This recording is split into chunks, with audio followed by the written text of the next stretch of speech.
tonight. Normally like to start this around 6 p.m. Eastern time. Normally I do prep this time of day, but doing all right on prep. And I also wanted to review what happened the last time I tried to run HeroQuest. Every month I run a HeroQuest one-shot. They're technically all connected with each other. So there's 14 one-shots that all tell the story of the original HeroQuest board game that was made a million years ago by a Milton Bradley and Games Workshop team up. So we've done a pretty good job. We've streamed every quest so far. We're going to run Quest 9 tonight.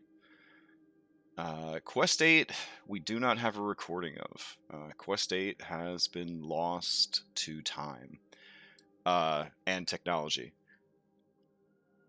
So, with the pandemic and everybody moving online, Roll20 at times, right, hasn't been running as optimally as we would all like.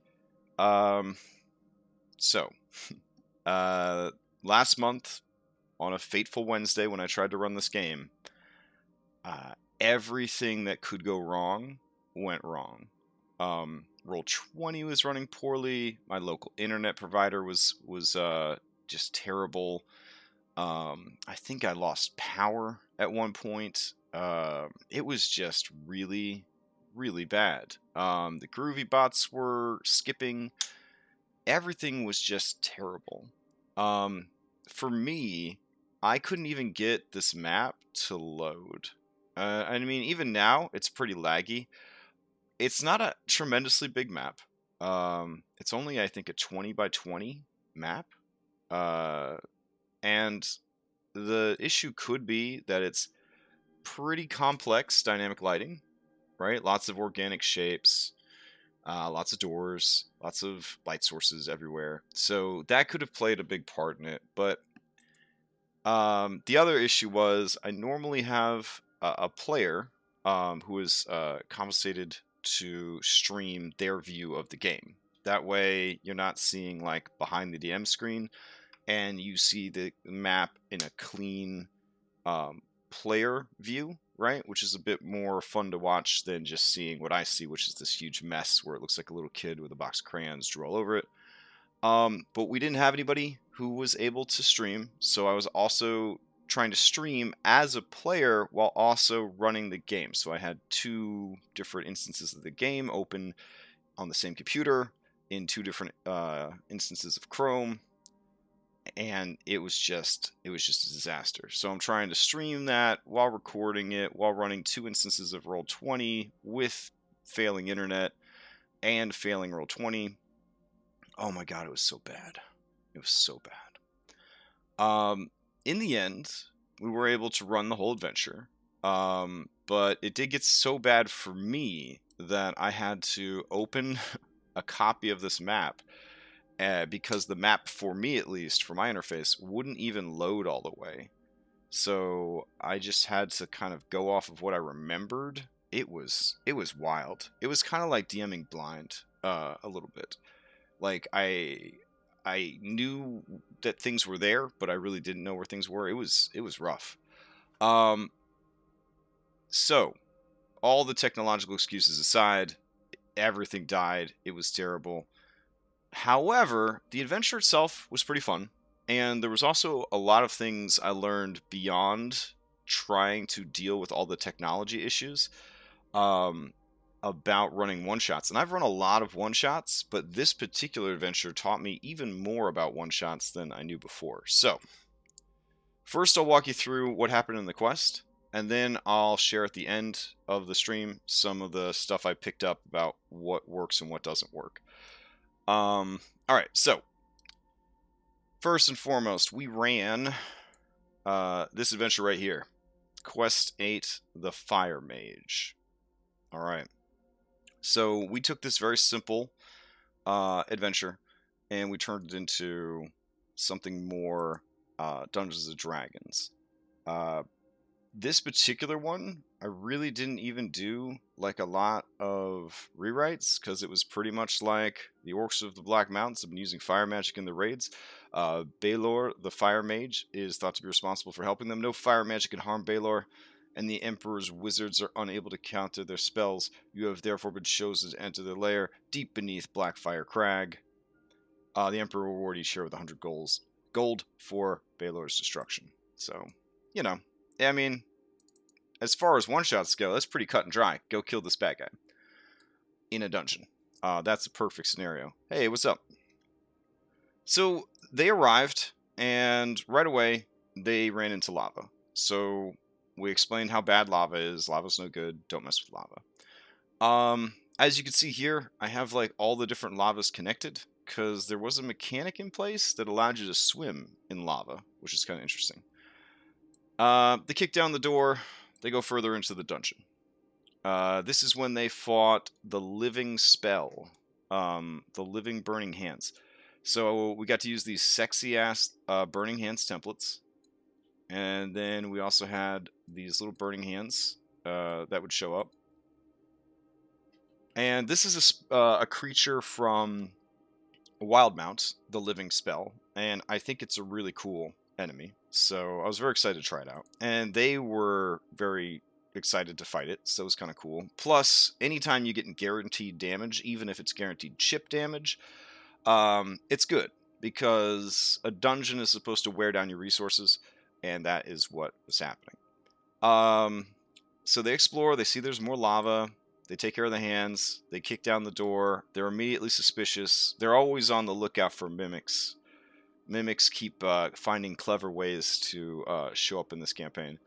So they get in here, and they are very cautious, old school dungeon delving. They're looking for traps, they're looking for, bad guys that might be in disguise, all that jazz. So they see gargoyle, that's the first thing that makes them worry. They see that there's a fire pit right here, so that could be bad. They go further in, and they end up in this room where the mid-boss is, or the first mid-boss of the adventure, who was essentially just a goofy copy of Drizzt Do'Urden, which I think I deleted as many because they threw evil Drizzt Do'Urden into the lava. He had a terrible fight. We play with critical hit cards and critical fumble cards, and we play with all our dice rolls out on the table. And evil Drizzt Do'Urden, he just sucked it up. With his magical scimitars, he just kept whiffing on all his attacks, and they kept hitting him really, really hard. They just dismantled this poor guy. So they took all his weapons away. I think his dancing sword was actually a bigger threat than he was. And then, for good measure, they threw him into the lava. It was pretty horrible. Pretty murder hobo stuff. But now they had gone all out, you see. They had gone all out. So they needed a rest, and I was like, we'll roll for it kind of thing to see if they get a short rest. And they did manage to get a short rest. So from here, they had a number of directions they could have gone. There was a secret door they could have taken to the south, which would have shortcutted them past a whole bunch of the dungeon. They could have gone north, which would have resulted in being attacked by these piercers, which are just hilariously pathetic monsters, which would have gotten their confidence up and hopefully caused them to fall into this lava pit trap that was here. Instead, they chose to go through the left-hand door, and the left-hand door again. They fought a buttload of fimirs, which are just corrupted lizard folk that work for the Agents of Chaos. There we go. The lore behind them is like super duper dark, so we're just gonna go with corrupted lizard folk. Then they came out into this main room, or this main hallway here. So from this main hallway, one of them did go back this way, get attacked by a piercer, and almost fall into the lava, but fortunately had a magic item that allowed them to make a dexterity save and avoid falling into lava and ultimately probably dying horribly. They open up this door, and then per the original adventure, where you encounter the fire mage pretty much like 1 or 2 rooms into the dungeon. See, she's right there, Balor. There's a little X on the screen. We put Balor in this room. Seemed like a good fit. So they start fighting Balor, and she summoned a fire elemental. This guy right here. Now, this is where shit started to get really dumb. I had created my own homebrew item, which is, you're always inviting disaster there. I had made a potion of protection against fire and bludgeoning damage. The idea being that you could drink it and then safely swim through lava. And the idea being that I was going to hide some really cool treasures that you could only access by swimming through lava. What I didn't think about was a fire elemental only does fire damage. Immunity to fire from a potion meant that they saw the fire elemental, they all juiced up immediately in the first round of combat. Fire elemental could do nothing during the fight. Right. So it was more just like a lame waste of time. This is also while my internet's crashing every 15 minutes and my Roll20 is randomly reloading because my connection to Roll20 was so bad. It was a nightmare. The reason this Balor Vanifer is here is that when I said she teleported away, Roll20 wouldn't even allow me to select her mini to delete it or move it. I had to actually spawn a new Balor Vanifer later in the dungeon. That's how bad it was. I had to just tell people she's not there. Please pretend she's not there. It was that bad. So at this point, with all the technical difficulties, with all the goofing around and the grab ass and the joking around and the having fun, because all that stuff is having fun, Balor Vanifer, she goes and she throws down, kabam, a wall of fire. She did that in the first round of combat, and that sort of sealed the deal. They're like, we're going to drink these potions of fire resistance. Well, then I'm like, man, I wanted them to swim through lava, but I didn't want them to trivialize the boss and all of her shit. That was really dumb. That was one of the dumbest things I've done in a long time. I mean, I've done some pretty dumb stuff as a DM, but that was a big misstep for sure. Especially since her spell list was mostly fire spells because she's the fire mage. Yeah, and it wasn't like it was resistance that she could have ignored with the fire adept feat or whatever. I mean, it was full immunity because I needed them to be able to swim through the lava because I was fixated on making that a thing. But they drank the potions and they used them here. So then they get to this area right here, and they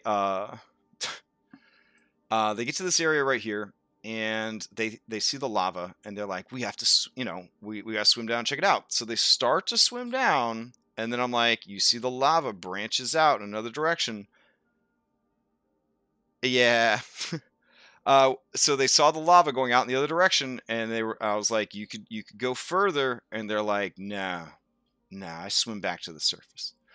So they never actually found this megaton hammer of lava or whatever, or any of the really cool random treasure that I had made for them to find in the lava. And then eventually the potions started to wear off, and that was the end of our lava exploration. I broke my heart to a million pieces. So in the adventure, there are many secret doors, right? So I wanted to honor the original adventure. See these little guys right here? These are secret doors. I'll zoom in so you can see them. Secret doors. So I wanted to make sure that, we had some secret doors. So there was a secret door right here, and there was the secret door right here. They missed both the secret doors. So then they spent a bunch of time trying to figure out where the hell they're supposed to go. Yeah.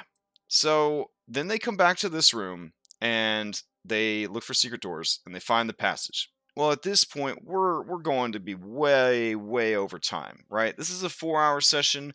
We're almost at the 4-hour mark. I feel terrible because, at least 30 to 40 minutes of it was just waiting for me to reconnect. It was a disaster. Well, look at the size of this map that they still have left to do, and they're already at time, right? We got 1, 2, 3, 4, 5 rooms and a trapped corridor and the final boss room. I'm like, oh man, this is going to be bad. Fortunately, I went in while they were debating like what to do and trying to find the secret door, and I actually modified the dungeon to lead them directly to the final boss room. So I actually like changed the map on the fly in Roll20 while it was barely working, to get them to go a different direction. So, or at least the direction they want them to go. So after they go through the store, they go down the hallway, and they're careful, cautious, on guard, all that jazz. They finally get over to where they want to be, which is Baelor's chambers, right? So they open the door to fight Baelor, and it gets nuts. Before they open the door to Baelor, they all drink more of those goddamn potions. Well, that's at the point where I'm like, I feel like Baelor would make the potions available for her students because she wants to make sure they're protected. But I feel like as the person that made them and is also the final boss, and also because she's in her lair, I was like, her lair action is to strip away the fire resistance of anyone within, like, 60 feet or whatever. So that is what I ended up doing. Is her lair action on initiative count 20 was to strip away all fire resistance, which made a big difference. She also had on her side a fiery gargoyle. Yeah, the damn potions. You try something new, you know what I mean? This is why it's so important to playtest. Like, if you ever decide to, like, publish your own adventure or whatever, and you think the adventure is really fun, maybe have somebody else take a gander at it and, be like, hey, these potions, have you actually played this yet? Because this seems like a really stupid idea. Yeah. So, anyways, yeah, this guy was MVP for sure. And this monster is actually called a altar golem. It's basically like an infernal from World of Warcraft. And I reskinned it as a gargoyle because gargoyles are all over HeroQuest. And so they had this really kick-ass fight against Baelor. She threw up another wall of fire to separate the party. And then people had to be brave enough to run through the wall of fire. And then if they did run through the wall of fire, they had to contend with the altar golem and her in her lair with lair actions. She had legendary actions. It was pretty fucking crazy. Meanwhile, everybody that hung out outside, I felt bad for them because they were like, I am not going to risk running through that fire. So they were basically missing the whole boss fight. So that's when I went back around the corner and I grabbed a bunch of her students, the orc warlocks or whatever, and I had a bunch of orc warlocks show up. Now, these orcs, I gave them all the basic mage stat block, and if you're level 6, more than one mage is actually at many levels. More than one mage is tough. So these mages definitely gave them a huge run for their money. They were dropping like cones of cold and fireballs and all sorts of stuff. So, Silverus, Steve, and I think for a lot of it, even Madame Stabby were stuck out here in the hallway until finally Madame Stabby got healed enough that they pushed her through in her enlarged form to help Quarles and Squish deal with the boss and her golem. And then, of course, the golem, gargoyle, whatever, exploded when it died into yet another fireball. So at the end of the fight, most of them were at like less than 10 health. It was even Steve. It was crazy. It was crazy. The ones that you see that have health, they went and like cleaned up their characters at the end of the session. But yeah, it was crazy. And I was very pleased. My internet started working at the end because I finally gave up and just ran the last hour of the game off of my hotspot on my phone and just, killed my data. But it's the end of the world pandemic, so it's not like I'm using the data for anything else. And once, and I felt better once like the map started loading all the way and everything else, and that kind of cleared my head enough to come up with some cool stuff. So yeah, they ended up still having a good time and a good session. But when the next day I went to review the video, oh wow, was it a mess? Because like the internet died and my the power of my house went out and everything else. Like, there was like 5 different videos that would have had to be sewed together, and then within the videos themselves, like, everything looked terrible, and like people's sound was coming in terrible. Oh, it was a mess. But that is what happened. The brave heroes entered her volcanic dungeon, which doubled as an academy for training chaos wizards. They fought the living burning hands. They battled not Drizzt Do'Urden and took his magical scimitars and threw him in the lava. They battled a battalion of Fimir. They did battle with Balor Vanifer and her loyal fire elemental in her small chapel dedicated to fire and evil. She teleported away once she had been bloodied. They were left to explore the dungeon. They discovered at last a secret door, which led them into the inner sanctum of the dungeon, wherein, using their tracking skills, they followed her to her inner sanctum, wherein a tremendous battle took place. And using her legendary actions and her layer actions, she stripped everyone of their immunity and resistance to fire and proceeded to open up a burning can of whoop-ass on them. It was a very cool fight at the end, and somehow, miraculously, 8 quests in, no HeroQuest characters have died. It's incredible. With all the dice out on the table and all of the critical hit cards that we use, nobody died. So it was very, very impressive. So that's sort of the summary of what happened, what went wrong, why there's no copy of the video or the adventure. Yeah. So I'm very tempted, once all 14 quests are done, to just reboot it and then run it all over again, starting with quest number 1. And then kind of refine it from what I learned the first time through. What did I learn as a DM from this one shot? Oh, man. So, I learned first and foremost that I should have switched to my hotspot right away. Just right away. And if I ran out of data, too bad. I was running this game for charity. I didn't want to cancel the game because everyone had already donated to the Extra Life. I should have just eaten whatever costs there were and just bit the bullet and been like, here we go. Yeah, and Silrus was run by yet another different character this time, or a different player this time. This Silrus was actually pretty cool. She was kind of like a gunslinger, like tough chick kind of thing. Like, I'm here to kick ass and chew bubblegum kind of deal. So it's been very interesting.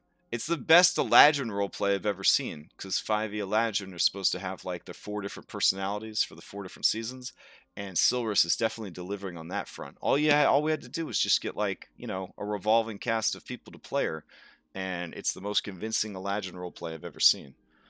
So, yeah.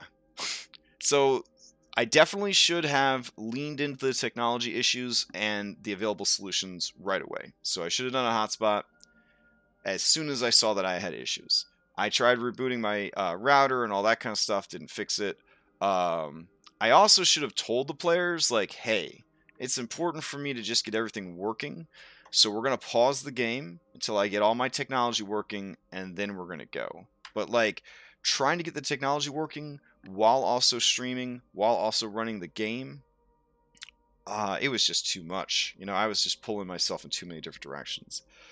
Another thing I learned, another thing I learned is when you come up with a cool idea, right? And this is my thing about content bloat, right? When you come up with a good idea, you can't ever look at the idea in the small bubble that it was invented in, right? Like, oh, I want them to be able to swim in lava. How can I do that? Oh, I know. I'll make potions. They're consumables. So as long as they're consumables, there's no problem. Oh, I'll just make them last 10 minutes because, that's long enough to swim and get the items on the other side and then swim back. Well, 10 minutes is 100 combat rounds. So, like, yeah. And then I was like, I want everyone to have the chance to swim in lava because it's really cool. It's a cool idea. I was just in love with this idea. So I had like a lot of potions. Like a lot of potions. I had so many potions and the potions were so good, the party thought the potions were a trap. They thought that if they drank the potions, they would be cursed and it would actually like set them on fire or give them vulnerability to fire or something like that. And that's really smart. I should have fucking done that. I should have put a couple of cursed ones mixed in with the other ones. And basically you just kind of roll randomly to see if it gave you protection or vulnerability. That would have been pretty cool.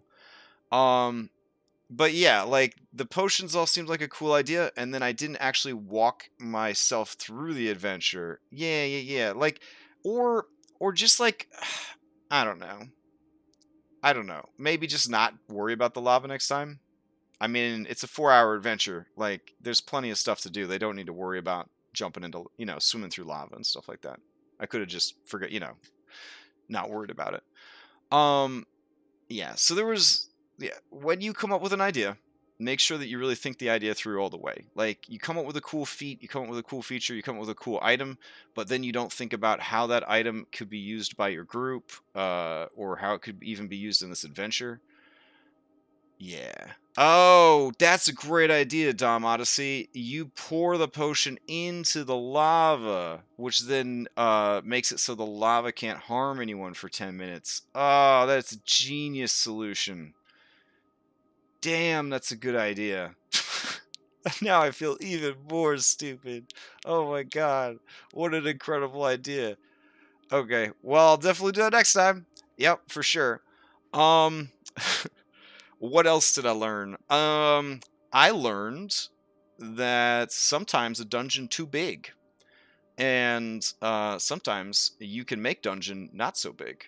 So while they were on this side of the wall over here, trying to figure out what the hell they were supposed to do, and being too afraid to swim through said lava to get this cool hammer, I was like, oh my god, there's no way I could run all this stuff. This is too much stuff. What am I going to do? Oh my god, there's too much stuff here. This is ridiculous. So I was like, I just need him to go down this hallway.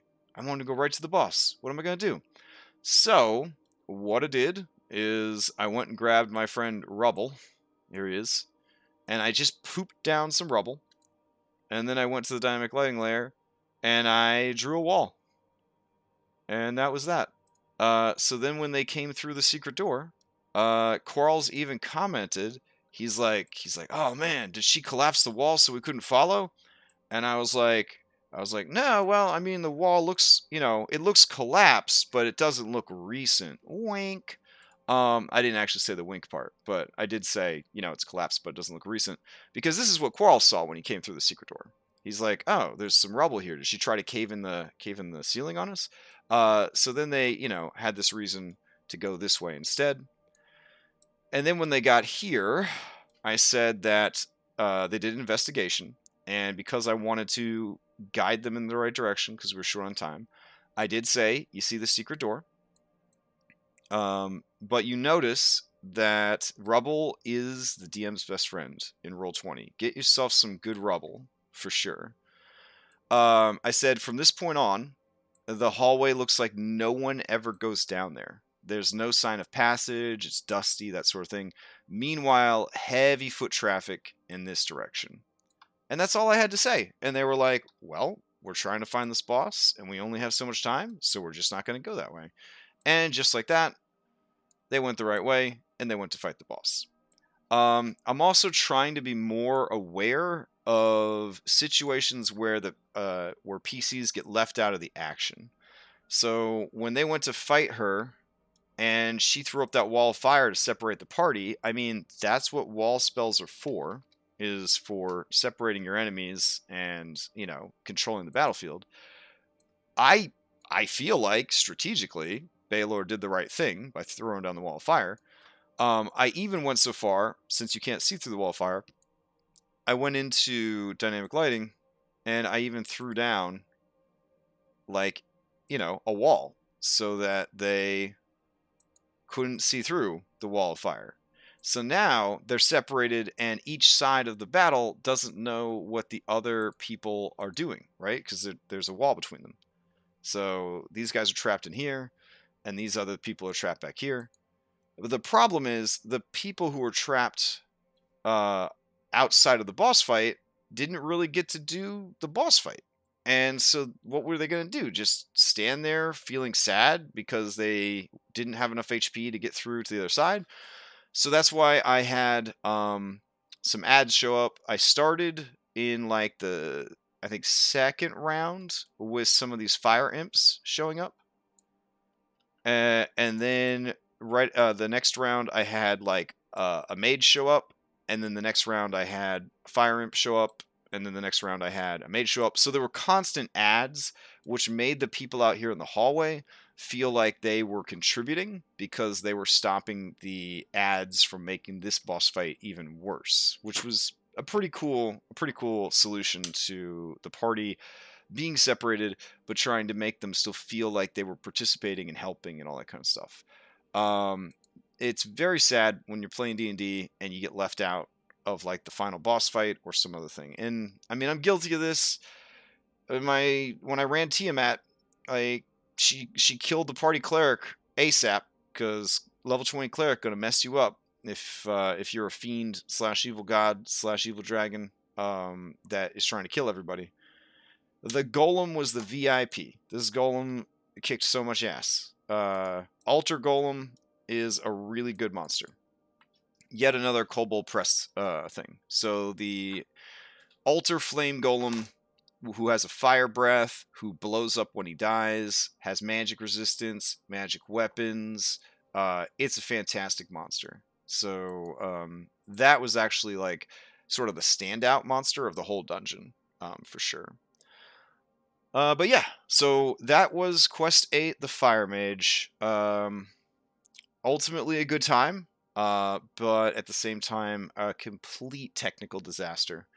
While also being a slight disaster via my own poor game design choices, and a huge learning opportunity for me. I've been doing this for like 26 years, and I'm always still learning better ways to run my games.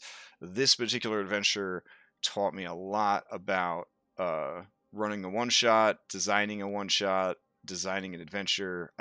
Yeah, through trials and errors, right? Like those are your opportunities to really grow. So as frustrating as this game was, I am, I'm still happy that I ran it, and I'm happy that the players had a good time, and I'm excited to run tonight's adventure, which will be Quest 9. And the other thing I learned: if you want to stream, either just stream it as the DM or just have one of your players stream it, but trying to run Roll20 in 2 different instances, yeah. I mean, I just don't have a good enough computer for it. Like my computer was dying in addition to my internet and everything else. So I just got to respect, limits, basically. Technological limits need to be respected. Trying to force them to work ain't gonna cut it. So tonight, I believe Steve's player is going to try streaming it. So we'll see how that goes. And yeah, that's about all I got for that. But we're going to do this at 8 p.m. So I'll host them as they're streaming it. So you can watch it on my Twitch or go to their Twitch and watch it. But it should be a lot of fun. Yeah, the players had a good time. That's the important part. And the HeroQuest guys, they're a good group of dudes. And the HeroQuest adventures, yeah, tonight's the library adventure. The HeroQuest dudes, they are very, they embrace the flavor of this adventure series, which is very old school, good guys versus bad guys, kind of situation. So that's like you go into the dungeon, you beat up the bad guys. There's no moral quandaries about are we doing the right thing. You are empowered by goodness to righteously smite the heart of badness. You know, stop bad guys from being bad guys. Like there's not a lot of complexity to the storyline in HeroQuest, and it's very refreshing in a way to just be able to play a hero, go in there and smash the bad guys. Smash bad guys, get loot, go to a different dungeon, do the same thing, rinse and repeat, get stronger, fight bigger stuff. So they are closing in on like the later parts of the game where it is going to start to get really crazy. There is actually an entire quest that is they've just got to go fight a big red dragon. There's no avoiding it. They just got to get in there. They got to fight that big red dragon. So that should be pretty fun. More than likely, almost the entire adventure will just be that big ass fight against the dragon. So, all right. Well, not streaming a bunch tonight because I just wanted to recap this adventure. And then like I said, I'll be back again at 8. And I want to go and make sure that I help Steve's player so that they feel comfortable streaming tonight. We're going to probably do a couple of tests for sound and everything. So, let's check the calendar though, see what's on the agenda for the rest of the week. All right. Let's see. Tomorrow night is Skull and Shackles at 8 p.m. Eastern Standard Time.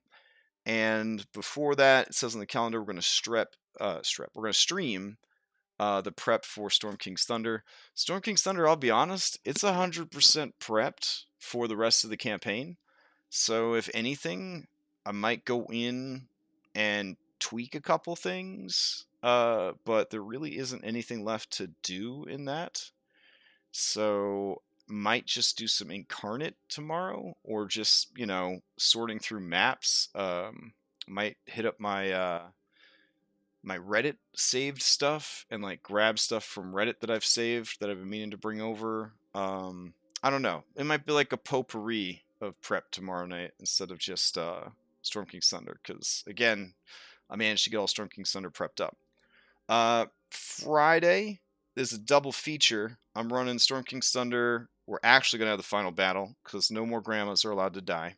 That's just a rule. No more grandmas can die. So we should have all of our players, and then Friday we're going to do start the final battle / dungeon of Storm King's Thunder. That's going to be insane. At the same time, though, Conti is going to be running a one-shot over on Foundry. So, yeah, how do you choose, right? Fortunately, both games will be put up onto the YouTubes after the fact, so that'll be cool. And then I'll be streaming even more Saltmarsh prep Friday night. And if that is not enough to finish up all the prep for Saltmarsh, Saturday at 6 p.m. after the Chult Westmarsh's game, I will be prepping even more Saltmarsh, and that should actually finish up all the Saltmarsh prep for the rest of both of those campaigns, which is a tremendous feeling of accomplishment. I'm very excited about having essentially 3 of my 5 games fully prepped. So that's going to be amazing. And then Sunday, double feature, Saltmarsh in the morning, Saltmarsh at night, and then I'll be doing even more Odyssey prep Sunday evening, even though Odyssey, I think, is in a really good spot. It's a huge campaign, and it's soon going to be 2 huge campaigns that share assets, so some more prep is not going to hurt at all. So, all right, so that's what our schedule's looking like coming up. I'll see some of you later or tomorrow, but thanks for hanging out, and now you know what happened in Quest 8. All right, later, everybody.